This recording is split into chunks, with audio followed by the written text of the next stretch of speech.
This is Barney Sentner, and I'm going to take a look at Fairmont's next opponent after the Centerville game. That would be the Wayne Warriors. Now, Wayne comes into, when we're currently taping at 1-5, they're playing Beaver Creek. Now, Roosevelt Mukes is the head coach, taking over for Jay Mitten. He'd been the longtime assistant as the wide receiver coach, 1985 Wayne graduate, played at the University of Cincinnati, caught 111 balls in 4 years there, 13 TDs, currently teaches at Wright Brothers Elementary. Last year, Wayne went 7-4. They lost in the first round of the playoffs to Hilliard-Davidson. Last year, what a thrilling game. They beat Fairmont 49-44. They rallied from a 35-20 third quarter deficit. The teams combined for 973 yards. Jesse Deglow had 26 rushes for 278 yards, 5 touchdowns. And current quarterback Cam Fancher was a wide receiver in that game last year. He had 5 grabs for 49 yards. Now senior running back Devin Nelson in that game last year rushed for 98 yards.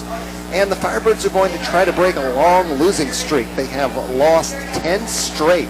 Last victory for Fairmont over Wayne was 9-0 in 2008. All right, so now we're going to go into game-by-game recap for Wayne's season. And when you hear this, they basically have played well enough to lose. Lost their opener 28-19 to Colerain. They threw 37 times to only 4 times for Colerain. So Colerain beat them basically at the same type of game that Fairmont will throw. Colerain rushed 45 times for only 188 yards in that game. The coach's son, R.J. Mukes, had 6 catches, 68 yards. Junior Austin Mullins had 5 grabs for 79 yards. In Game 2, it was a 19-10 loss to Olentangy Liberty. Both teams had 21 first downs and 300 total yards. 13 penalties for Wayne in that game for 130 yards. Then, at game number 3, they lost 40-28 to Trotwood. Both teams were over 400 total yards in that game.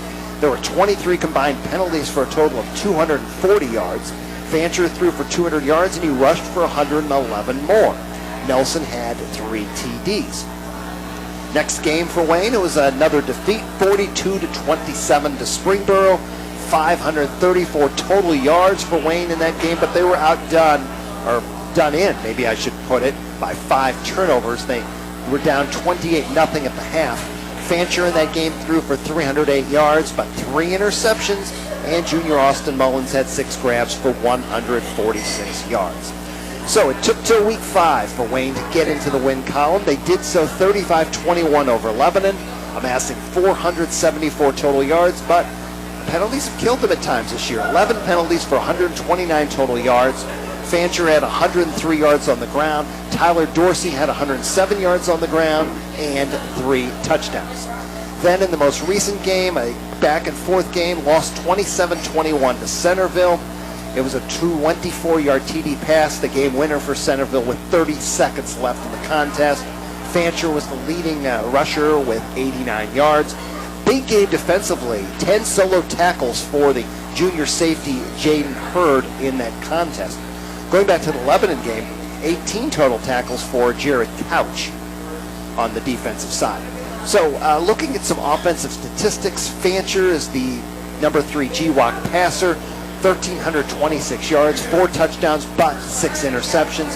He has rushed for 467 yards and 5 touchdowns, but he has also coughed it up 3 times. He has a 52% completion rating on the year.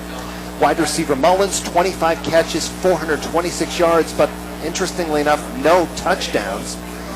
Wayne comes into the game, at least through 6 games, number 3 GWAC offense in total yards, 2,311, and that's 385 yards per game. It breaks down 164 yards rushing average, 225 yards passing average, and averaging 23 points per contest.